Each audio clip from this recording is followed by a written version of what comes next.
Kathy has a road cat. I have a cat. I'm a crazy cat lady who likes purple.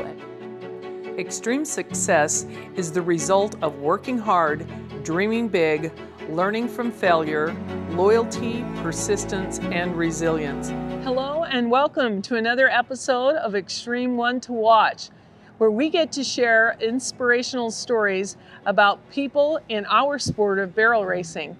We're extremely excited today to have Kathy Grimes all the way from Washington. It's just a thrill because Kathy is so involved in so many aspects of our business, in the breeding program, also as a veterinarian of medicine. So it's going to be great fun today and we're excited to get started. Thank you for having me. Oh, thank you for being our guest. So let's have you walk us through what's your earliest memories of a horse and how did you get involved in all of this? So my earliest horse was a pony named Star. I think everybody has had one of those probably. So probably 4 or 5 years old. And when he was sick of us, he would just go under the trees and brush us off. Oh, yeah, they're always so good. Ponies are great, make you a good rider. Yes, they will. They will if you live through them. If you live through them. You can live through them. Yep.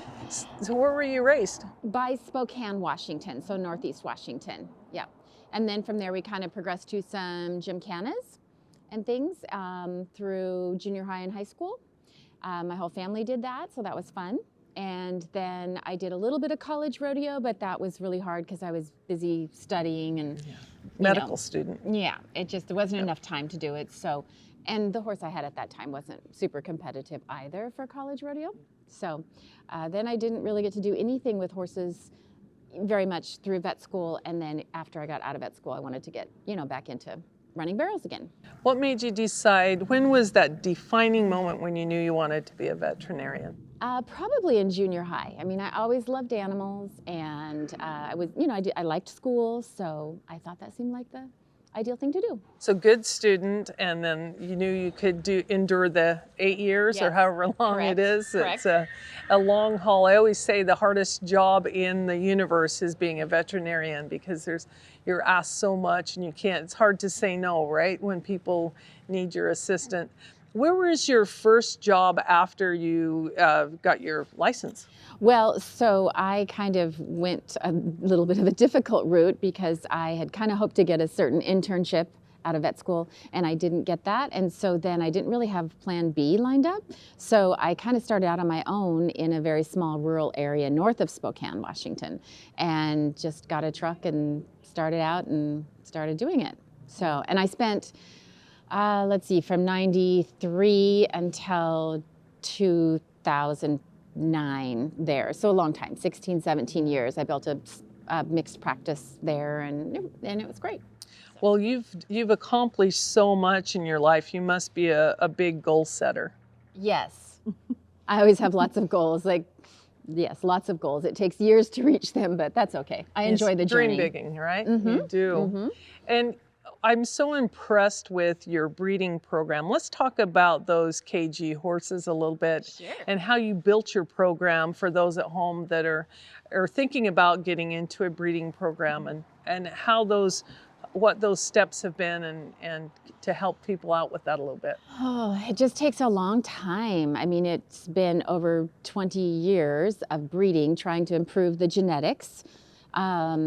And so how I first started out, I think my family had a stallion and I ended up with him and then bred to a couple mares of my own and got a few nice mares out of that and kind of went from there and then tried to improve on them, whatever I felt maybe their weaknesses were. I looked for a stallion that could improve that and then just kept going, but it takes a long time. So you study a lot of bloodlines and mix and just their crosses? I would see them. I would, now that's really how I choose the stallions I want to breed to my mares is because I either see them out there running and really like them or I really like the maternal line. So I always look at the maternal line of the sire, maybe before I look at the sire's line because mare power is where it's all at, as Dr. Barry Grant, great veterinarian, taught me long time ago. So who's you mentioned that who are some of your mentors that have helped you, Kathy,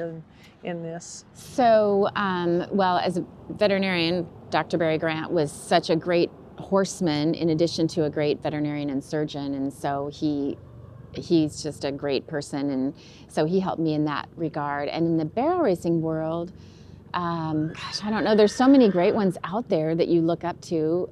Honestly, I mean, Lisa Lockhart, I just think she is amazing with all that she does and rides, and she's such a great, humble person. But there's so many, you know. Well, and you were fortunate enough. I mean, you've been to the NFR, and what an experience. I mean, that's like the epitome of goal reaching, is to be able to get there. Talk about that year of how you got there and what that meant to you those years. And how many years have you been there? Just the one. 2017 was the magical year, and I honestly had almost kind of given up on my goal because it just felt like I was never going to reach it. And then, of course, that's the year it happened. So now I'm sucked in for the next 20 years, right? Things just really went right that year for us, to the point where in April 1st we were had won $80,000 from the winter rodeos, which was just mind-boggling to me. I'd never, I think the year prior to that got me into some of the bigger winter rodeos, I had won $34,000, and that was a huge deal for me. And then here in April we'd won 80, so I was thinking it was going to take $150,000 to qualify for the NFR that year if I'd won 80. So we could have actually quit running right then and still qualified, which is amazing. But it was such a dream come true, and both my two special mares helped me get there, and they're homegrown and embryos, and it's just that's, for me, that's what it's about. It's just very few get there, and even fewer yet raise the horses that got there. Yes. So that was a double icing on the cake for you, and it was great fun to be able to cheer you on and see your wonderful achievements as you've taken these KG horses. Who was the first horse you gave that KG to? Do you remember? That would be Izzy and Jersey. So my one mare that helped me qualify, KG Just As We Expected, and then her embryo twin sister is KG Cashing In on Bow, which is Leslie Scher's mare that you're going to talk to. Mm-hmm. So they were the two. Well, and how has it been working for the embryo program, and what has that meant to our sport? I think that's just the coolest thing, to be able to still run your great mares and get all these babies at them, because before you had to wait till she was done competing, and if you're lucky, that might be 14, 15, 16 years old, and by then their reproductive life may be nothing, right, or very few. Izzy, KG Just As We Expected, she has 18 foals on the ground and 2 more coming this year. Wow. And she herself is just coming 15. So she's amazing. Yeah. I mean, stallions can make such a huge impact on them, because they could breed 100 to 200 mares a year. Surely a couple of those are going to be good, but when you have a mare that has continual success in her offspring and she only can have a couple a year, that's impressive. That's why I say the mare power is so important. Oh, definitely. And let's talk about cloning. They started that, I remember, when Scamper was cloned and didn't even look anything like Scamper. And what do you think about that program, and where do you think the future is of cloning? I don't know. I don't know if it has taken off as much as maybe they thought it would. I would personally like to clone myself so I could have... We do need more Kathys in the world. We definitely do. No, I'm sure. No, seriously, we need more Kathys. I'm sure people would argue with that, but I just want someone to do this job and that job. But, I don't know. It's interesting, but I don't think we have as many as maybe people thought we would. And I don't think you don't hear about the success of it. No. That's what I was curious from a veterinarian standpoint on this. I mean, lots and lots of embryos, right? Mm-hmm. But we've heard a little bit about cloning. It's expensive. It's hard to do, but I haven't seen or heard the success stories with it. I'm not really either, other than I'm surprised that there maybe aren't more out there. Yeah. Who are some of your favorite stallions out there right now? Well, so on my mares and the program that I have used, of course, Judge Cash was amazing. Now he's gone, but he did amazing things for my program.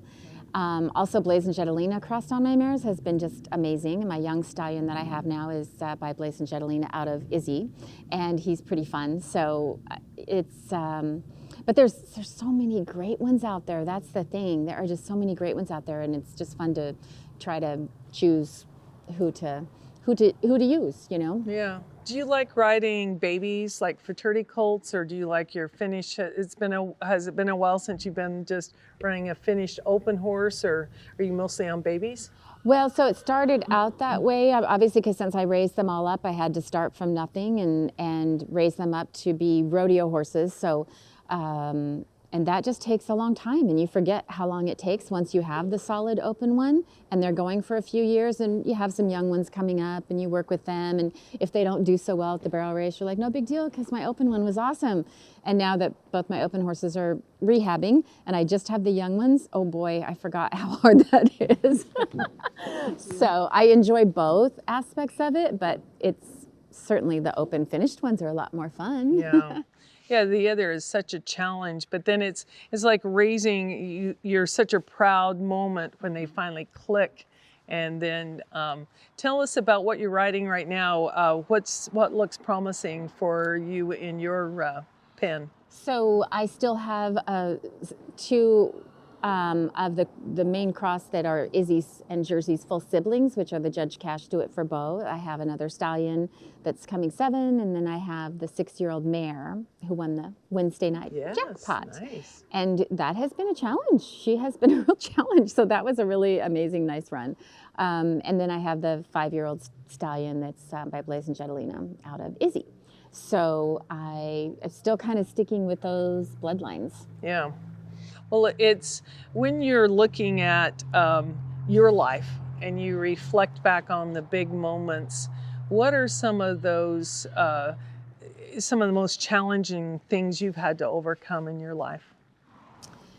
Oh, well, I think confidence, being mentally tough, that's always hard, you know. And so believing in yourself, because this is a hard, expensive road to go, and you want to quit and give up all the time. So I think, but I also like to tell people all the time, you know, there are always obstacles. You're always going to have to make sacrifices. But if you want to do something bad enough, you will figure out how to do it. So you're so intelligent. What do you like to read? Oh, I used to love to just read everything, and now that I'm on the road so much, it's just listening to, you know, audio tapes and stuff. Right. Yeah.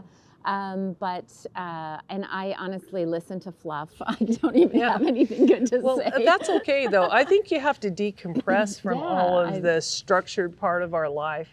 So yes, I mean, what are the things you do to try to decompress and to reset?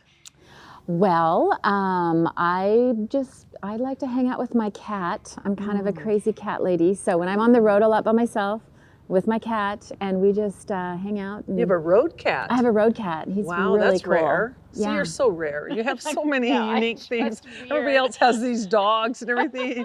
Kathy has a road cat. I have a cat. I'm a crazy cat lady who likes purple, and yeah, so it's all good. And where did purple come into your life? I just have always liked it. it. And so this is how weird I am. I was in my little hope chest at home. I have this a sweater. I think I was 6 years old. Got it for my birthday. My mom had it made for me, knitted, and it has a purple cat on it. So I mean, oh yeah, it meant to be. It's just that's how I am.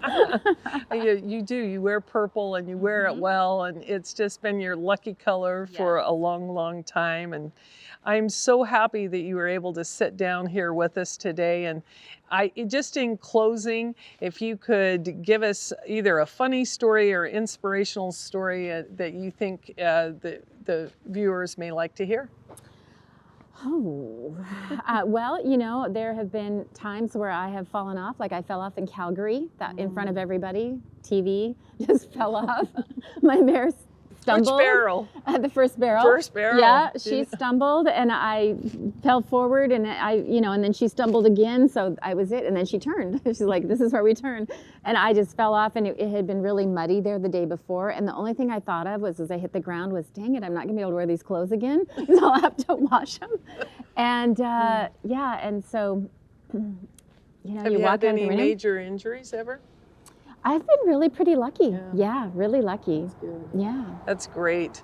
Well, and do you still continue practice with your veterinarian? So yes, so in the springtime when I'm home, I do a lot of reproduction. So that I had to make a little, niche for me to be in, so that I could be on the road and then do some work. And everyone has to work, and so I go home and from April to mid-June, then I just do breeding for myself and for other people, and that's gotten really busy and fun, and then I can be on the road again for a while. So. Will we see Kathy Grimes at the NFR again?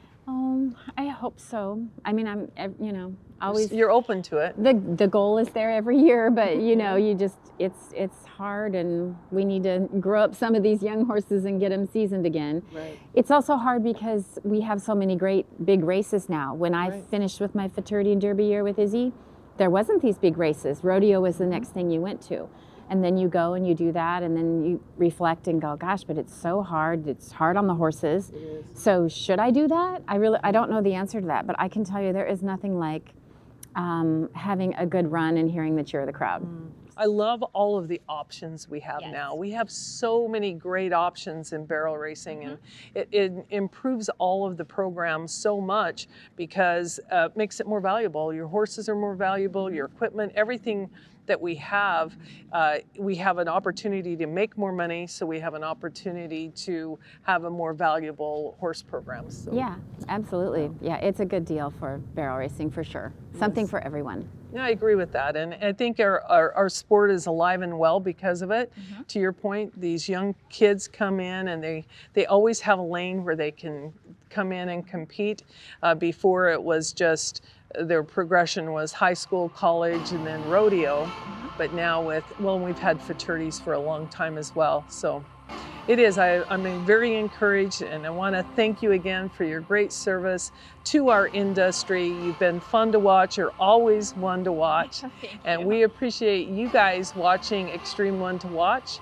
And look for our next episode every other Thursday on all major platforms, as well as our YouTube channel. Thank you and happy trails.